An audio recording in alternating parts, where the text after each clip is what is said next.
पाहुयात पुढची बातमी। मुंबई विद्यापीठाची सिनेट निवडणूक ही 22 सप्टेंबरला होते, तर मतमोजणी 25 सप्टेंबरला केली जाईल। सिनेट निवडणुकीसाठी ठाकरे गटाचे उमेदवार आज दुपारी 1:30 वाजता फोर्ट कॅम्पस या ठिकाणी मुंबई विद्यापीठात आपले उमेदवारी अर्ज दाखल करतील। ठाकरे गटाकडून सिनेटसाठी 10 उमेदवार दिले जातील, तर आज हे उमेदवार अर्ज दाखल करणार आहे। 6 ऑगस्ट पासून उमेदवारी अर्ज दाखल करण्यास सुरुवात झाली आहे। 22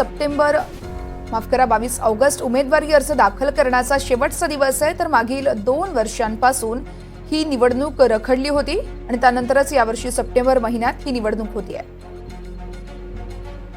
या संदर्भात अधिक माहिती जाणून घेऊयात। आमचे प्रतिनिधी देवेंद्र कोल्हटकर आहेत आपल्यासोबत। देवेंद्र, आपण पाहतोय मुंबई विद्यापीठाची सिनेट निवडणूक वारंवार पुढे ढकलली जात होती, मात्र अखेर या निवडणुकीला मुहूर्त मिळालाय।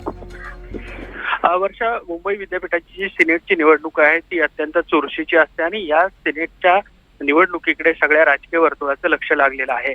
आपण जसं म्हणालात की तसं सिनेटची निवडणूक जी आहे ती वारंवार पुढे गेली होती। यातल्या जे मतदार नोंदणी आहेत त्याच्याविषयीचा घोळ देखील वारंवार समोर आला होता। यावरून राजकीय वातावरण देखील तापलं होतं। मात्र आता अखेरकार सिनेटची निवडणूक जी आहे ती काही दिवसापूर्वी जाहीर झालेली आहे आणि त्यानुसार आता उमेदवारी अर्ज दाखल करण्याला सुरुवात झालेली आहे। आज ठाकरे गटाचे जे सिनेटचे उमेदवार आहेत ते मुंबई विद्यापीठात दुपारी 1:30च्या सुमारास अर्ज दाखल करणार आहेत। इतरही राजकीय पक्षाचे उमेदवार जे आहेत ते या निवडणुकीमध्ये रिंगणात असणार आहेत। एक चुरशीची निवडणूक जी आहे ती सिनेटची होणार आहे, त्यामुळे येत्या काही दिवसात या सिनेट निवडणुकीवरून देखील राजकारण तापलेलं आपल्याला पाहायला मिळू शकतं। निश्चितच देवेंद्र, खूप खूप धन्यवाद आपण दिलेल्या सविस्तर माहितीसाठी।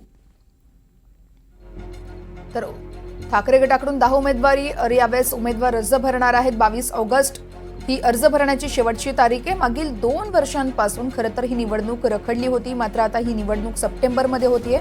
22 सप्टेंबरला निवडणूक घेतली जाते।